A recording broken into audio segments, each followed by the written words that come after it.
You didn't come here to hear me, did you? I hope not. I hope you came to hear the word of the Lord. You don't know who you are until you know whose you are. Let me say that again. You don't know who you are until you know whose you are. I think it's fair to say that we're all trying to figure out who we are. And connected to this deep desire to know who we are is combating feelings and really experiences of not belonging, experiences of exclusion, and feelings of being unwanted, feelings of being unheard and uncared for. Okay, show of hands. How many in this room have not had such an experience? How many have not felt unwanted? And so as a result of trying to figure us out, there's something that happens. We end up making our own markers of identity. Let's think about how we do that. It's all around us. But one of the ways that we mark our identity or identify our identity is really by preserving and emphasizing the physical.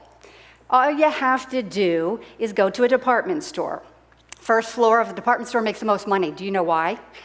Because they sell cosmetics. They sell all this stuff that makes you look better. Cosmetics and skincare. They bring in the most money. Did you know, and this is for you, Dr. Price, because you're a former Steeler fan, and I'm still a present Steeler fan, and then this is especially for you, Dr. Curry, that James Harrison, he's the Steeler left linebacker, he spends $350K a year on what he calls his temple. Botox. Organic living, beyond organic living. All the signs are out there for how we try to preserve and emphasize the physical. I was at the doctor recently for my physical, and do you know what she told me? Amazing. She said this, that she visits with people regularly, men and women, who cry in her office because they are not the head turners that they used to be at once because of aging. And so people are afraid of their mortality. How about this? If I buy and wear a certain brand of clothing, Supreme, Fear of God, maybe some of you wear Armani, then I identify with this certain group. Some of us make our markers of identity. We identify our identity by pursuing education and achievements. All right, let's think about this one, because we in this room are all doing that. Whether we're doing it for the sake of God's kingdom or not, we're still pursuing education. And many of us go into deep debt for education, whether it's an Ivy League school or not. You know how expensive colleges are out there. They're tremendously expensive. And we do this. We put a high premium on education, and we open up our checkbooks, we take out loans, and we do everything to get this premium education because we are on our way to get our dream job. Ultimately, it's so that we can make something of ourselves. Sad story, truth be told though, in 2017, Americans are more burdened by student loan debt than ever. Did you know that the graduating class of 2016, an average individual has $37,000 of debt? Why? Because we all want to make something of ourselves through education. Some of us make our markers of our identity by our professions. Think about the designations we give to ourselves for our accomplishments. Pastor Andrew, the Reverend Dr. Petter, Major Pettigrew, Kaiser Chapel. The very name of this chapel is a statement of what we think about a person's professional accomplishments. I'll never forget the first piece of mail I got that had my name on it, but with my initials now, Dr. Donna Petter. Can I tell you, truth be told, honesty, I was thrilled. I was so excited. I was like, oh, I'm Dr. Petter. And if I'm really honest with you, even though I gave God all the glory and continue to give God all the glory, I really felt that those new letters attached to my name helped my identity. They kind of perked me up inside. And if I'm honest, and I am being honest with you, it did give me a sense of confidence. And I might add, a false sense of confidence. So beware. Titles and the way we achieve them mark our identities. We become what we do. But here is the other thing. Think about this. We like to hold on to the titles and the positions that we fill. Think about how this looks. We place a premium on that for the person in that office and for the office. So for example, in the academy, once you're a professor, you're always a professor because you have this title, Professor Emeritus of Theology. Once you're in the military and hold a rank, you always hold that rank. You are Chief Christensen, or whoever you might be. Once a medical doctor or a neurosurgeon, so Dr. Ben Carson, even when he's being interviewed for a government position. And so this shows then, if we're honest, that we don't like to let go of the respect and the recognition that comes to us from holding those positions. And so we make our markers of identity the respect and the recognition from that position. I have to remind myself of that over and over again. More recently, people are desperately trying to figure out who they are and are combating feelings of not belonging and experiences, especially of not belonging related to gender. Anybody recently looked at the Time magazine for March 26th? Because right now it is in vogue to change physical markers of identity that one is born with. Time magazine says that there are infinite identities. And the featured article is titled, "A New Identity Beyond He or She, How a New Generation is Redefining the Meaning of Gender." The article says that a growing number of young people are moving beyond the idea that we live in a world where sexuality and gender come in only two forms. There's like 60 of them, according to the article. And I tell you what, I never thought I'd be living in a time where Galatians 3:28, where it says there is, what, no male nor female? I mean, people are really taking that to heart.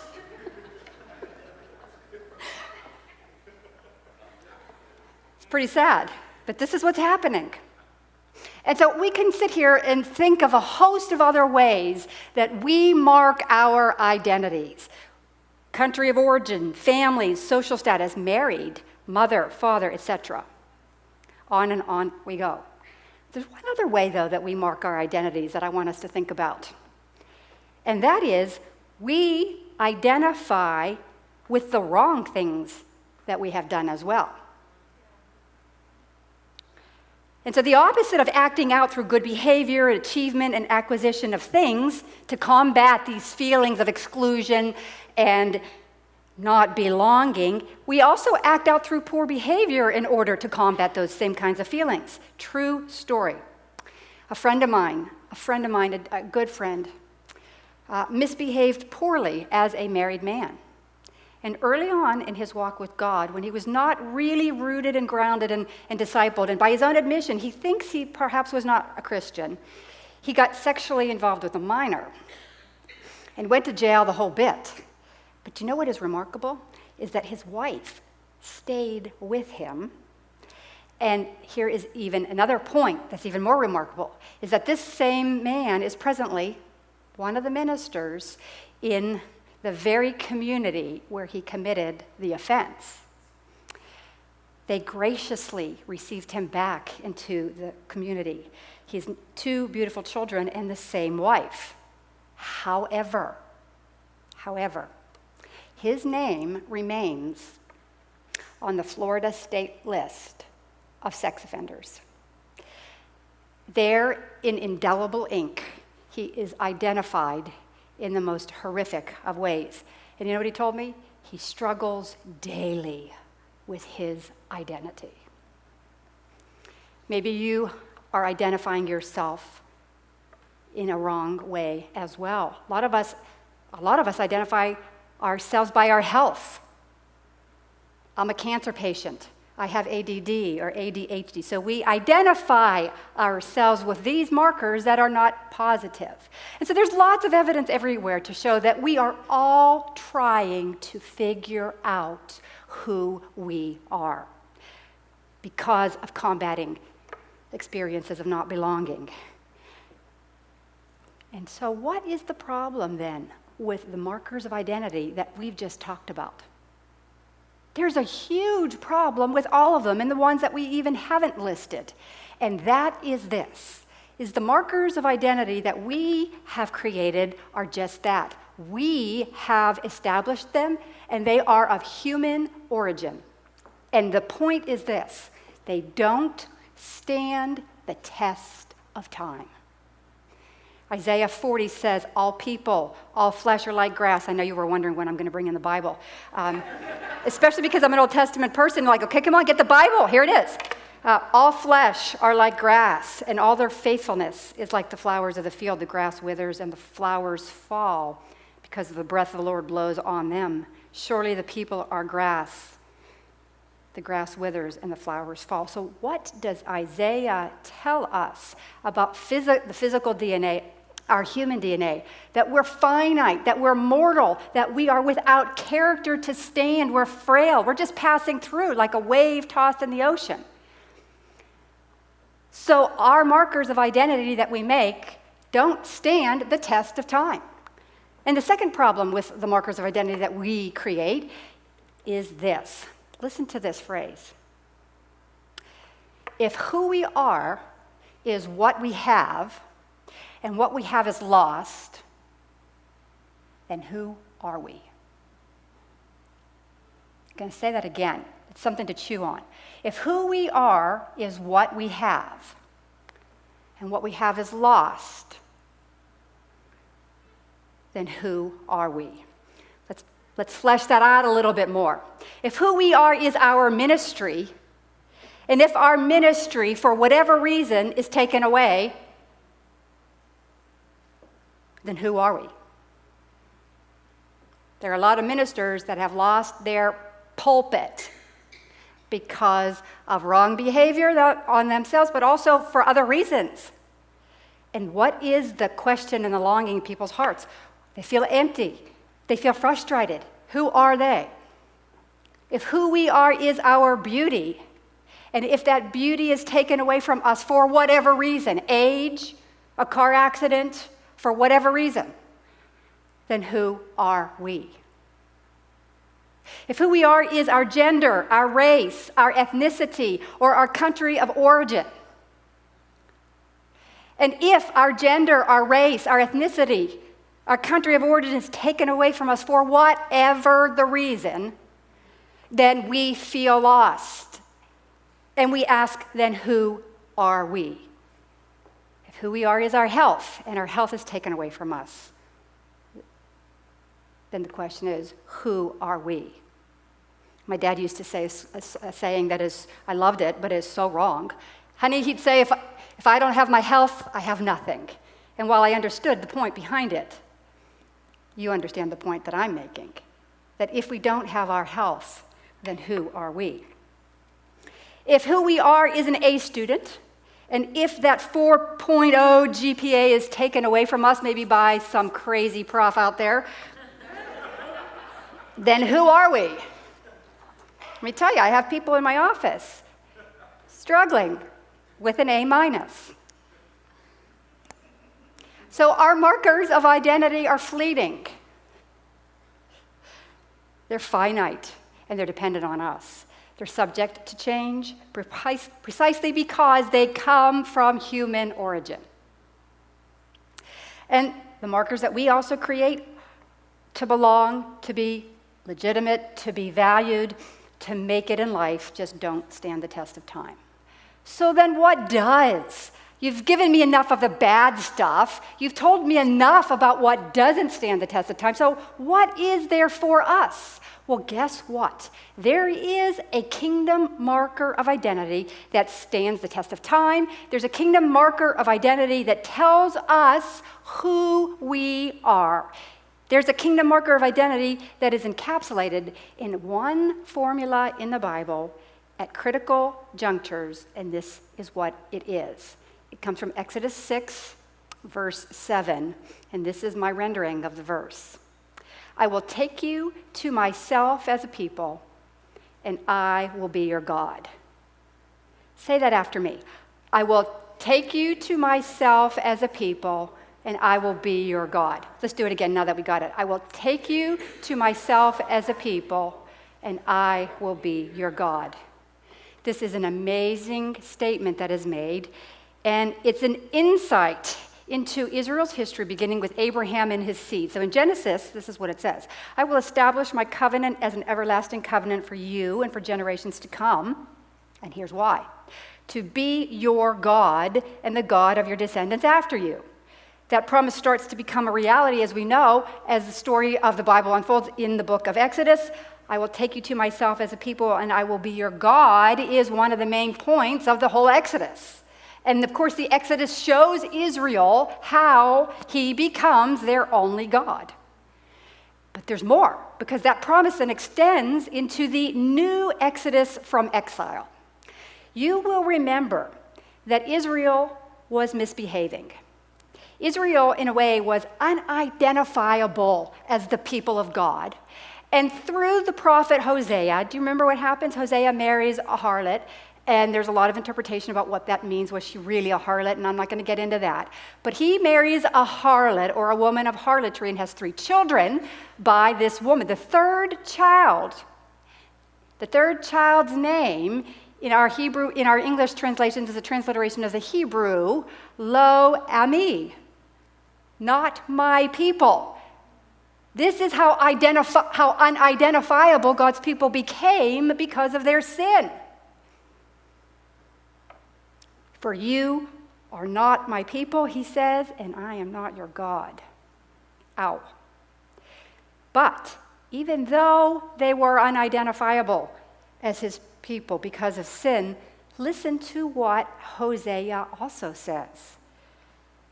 Yet, where it was said of them, you are not my people, they will be called children of the living God. Yet I will show my mercy and say to those called not my people, you are my people, and they will say, you are my God. That's what God did in restoration for the people of Israel. So he restores their fortunes. And you know how I kind of liken it to? A GPS. Not only did he route them in the Exodus, he pressed their destination. He set their destination. And so he routes them through the Exodus, but then he reroutes them through the restoration. And what is the intended destination? Relationship. It's not even the land. The land goes with the relationship, but it's all about relationship. I will take you where? To myself. So I will take you to myself as a people. I will be your God is a major statement of identity for Israel, but it also includes you and me. How? I will take you to let's say it again. I will take you to myself as a people, and I will be your God. I want everybody to say that, and you too, Dr. Stewart. Everybody, ready? I will take you to myself as a people, and I will be your God. So a close read of this verse speaks about possession. Becoming God's people means being in relationship with him. But this is what it required. It required nothing less than a rescue mission. Just as God rescued Israel from Egypt and Pharaoh, he rescues us from sin and the devil. Just as God brought Israel out of Egypt to serve and to worship him, God, through the cross that we're about to celebrate, has brought us and transferred us out of the kingdom of darkness and into the kingdom of light to serve and to worship him. And everybody is saying, yes, amen. He rescued us for relationship at the cross, because it's at the cross he took for himself a people by defeating the enemy, and Colossians says triumphing over him at the cross and making a public spectacle of him. So he rescued us from servitude to the devil and brought us into relationship with himself. That marks us and makes us his people. We have a mark. We are possessed by him. You know the movies where there's this damsel in distress and there's always this battle over who's going to get the damsel in distress. She's all tied up in some chamber, and you know what happens? Her lover has to come and combat the rival before she can be his. And I don't mean to make the cross and the rescue mission at the cross like a Hollywood movie, but you'll understand that taking away and bringing that damsel in distress to the beloved is kind of a picture of what we have. And so on account of the cross, God initially arranges our itinerary to be with him, but he also rearranges it so we can continue to be with him. Do you know how? Through the restorative work of the Holy Spirit in our lives. We are being transformed. We are being changed from one degree of glory to the next.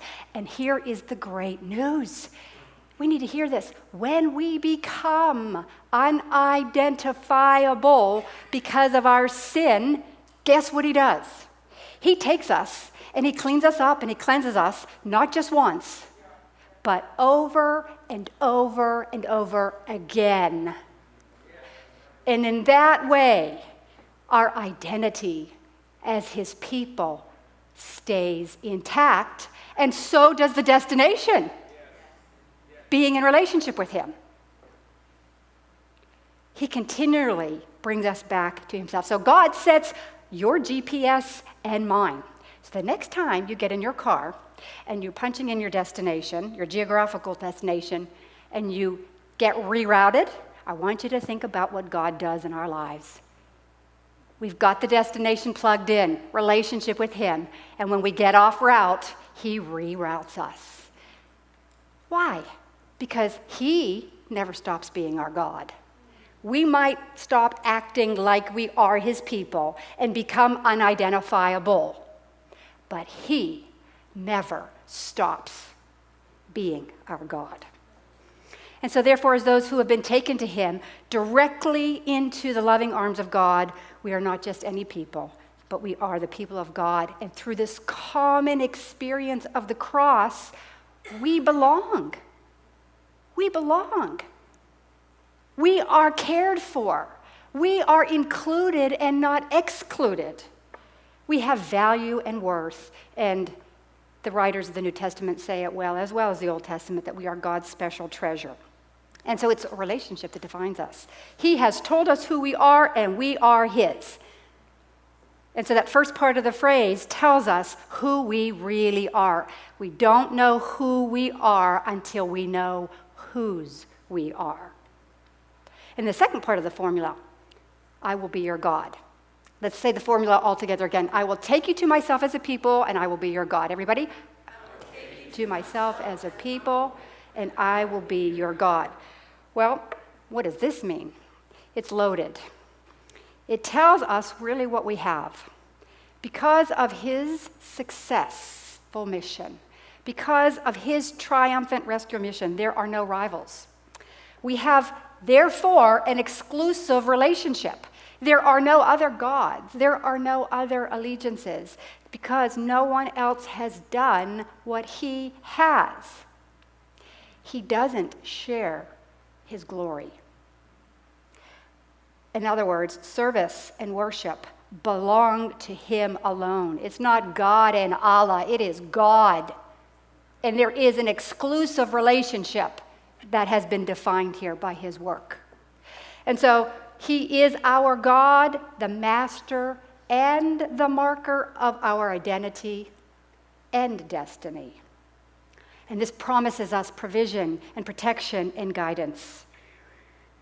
Our true value then cannot be obtained anywhere else and from any other source, because all other sources are faulty and they don't stand the test of time.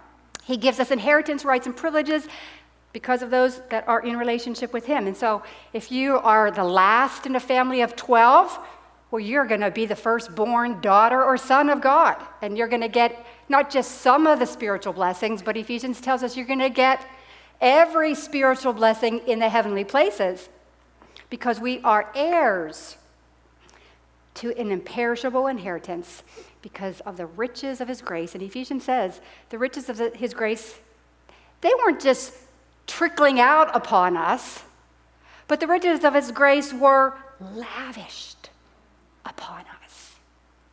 And so God grants us perks and privileges that outrank even our human existence. Isn't that great? And we are the people of God, and with that comes great perks. And here is what I want you to hear. We are all blue blood because of his shed blood. I'm going to say that again. We are all blue blood because of his shed blood. And so the entire phrase then, I will take you to myself as a people and I will be your God, is our kingdom marker of identity. And it tells us who we are, and it tells us what we have. And a way to illustrate that also is thinking about the story of Ruth. It requires a new identity, which means a detachment from all other things that one has been identified with in the past. So think about Ruth. What does Ruth do when she commits to being with Boaz? She turns her back on everything that was prior in her life as an allegiance. And what does she, we use this at weddings all the time. I love it. But what does she say to Boaz?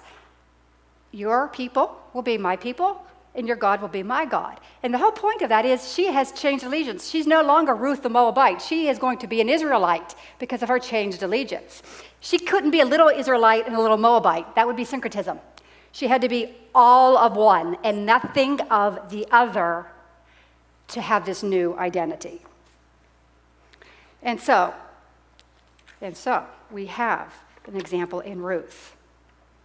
The kingdom marker of identity that stands the test of time that God has given us is not fleeting, and it is not finite, and it doesn't depend on us, which is why then, if what we have is taken away, and you know what, I should rephrase that? It's not if what we have is taken away, it's when what we have is taken away, then the question of who we are actually can remain intact.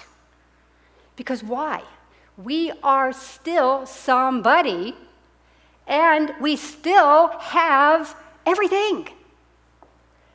We still have everything because he never stops being our God. I'm going to share something with you that was very painful for me in terms of trying to hold on to and to reclaim my own identity, to resurrect my identity. I lost my mother at the age of 16 to cancer. And as a result, I lost a loving family of 4. And my dad remarried to a woman with 3 sons. And you might figure out how the rest of the story goes. But I also lost an inheritance. I'd rather say my inheritance was stolen. So that when my dad died, my sister and I lost any kind of inheritance. And it wouldn't have been a lot. My dad was a government worker, so he wasn't rich. But what was critical for me was I lost an identity. I lost the fact that I was a part of a loving family of 4. And I lost an inheritance. So I struggled deeply, deeply over the years. And all I kept telling myself was, I am a Levite. My inheritance is God. God is my provider. God is my father. I belong. And it wasn't until, and I'll just be honest with you, it wasn't until probably a year and a half ago that I have been okay. And so all those years I've had to re-identify my identity. And I kept saying that self-talk, that God self-talk, the truthful self-talk that I needed. I kept doing it and saying it. And it wasn't until I actually wrote something out that I was able to come to terms with the fact that And this is something, as I was advanced in years with God, I didn't think would be a problem. But you know what? It really was a problem. I lost my identity and I lost my inheritance. But through all of it, I was able to get back to what remains, and that is the goal of God. I will take you to myself as a people, and I will be your God. And that, by the way, is the goal of the Bible. If you don't believe me, let's think about Revelation for a minute. You got the closing scene in Revelation chapter 7, verse 9. The kingdom marker of identity is the goal of God because it marks us in this life. It marks us through life and on into the next life. Because there you have it, Revelation chapter 7, we had the great multitude that are gathered around the throne of God. It's kind of like one musician said, it's like the concert of the ages. Everybody's gathered around the throne of God, the seat of his sovereignty. And who is there? Who's gathered around? Besides the 24 elders and the 4 living creatures and myriads upon myriads of angels, is this host of people that are countless, that are as diverse as the people in this room. And what are they doing? Well, they are the people that he has taken for himself as a people, that he's rescued for relationship. And guess what their unending song is? Their unending song is this: salvation belongs to our God, who sits on the throne, and to the Lamb. And so God's goal for redemptive history is just that. And then to affirm that goal, that's why we have the voice in Revelation 21 affirming the permanent nature of the situation, because we hear, John heard a loud voice and says, "Behold, the dwelling place of God is now among men. He will dwell with them, and they will be his people, and God himself will be with them and be their God." And so we need to be rock solid in this reality of who we are, for ourselves as individuals, for the church of God. I mean, think of where we are in the church. We are in a crisis of epic proportions. The culture is in crisis with identity. We're having an identity crisis everywhere. But here is the irony, and that is this. By definition, we are exiles and aliens as Christians. We are distinct, but yet we're fighting the oppression that comes with being distinct. And so we know it, we don't belong to this world. And we are not valued by this world. So in an ironic sort of way, we can be bridge builders to those who are in real pain, those that have had their identity, whatever the marker, stolen, challenged, or lost, for whatever the reason. We, as followers of Jesus, understand the tension of being distinct, yet belonging. And so we can help the healing process by having 2 conversations, not one, that socially responsible conversation that we need to have, yes, of course, and the spiritually responsible conversation that God wants us to have with people. And so we need to use the Bible as a bridge and not a barrier to reach people in pain. And we have something in common with people who are in pain by virtue of our own identity. We have something to offer in this present climate of crisis when we're all trying to figure out our identity. I mean, think about the church. Think about the church. The church is on the periphery. It is no longer the place where people go on Sundays. People are going to Starbucks and soccer and not Sunday worship services. The church, as we know it, is on the periphery. It's not at the center. And so we have a key role in this in terms of our identity. Because even though we have lost our privileged place as a church and it's on the periphery, we are still God's people. We have an identity. I will take you to myself as a people and I will be your God. That is not open for negotiations. And so we have to, in this climate of crisis, reaffirm who we are. We cannot possibly know who we are until we know whose we are. And this is so because of what he has done. even though we were once no people, now we are the people of God. I will take you to myself as a people, and I will be your God.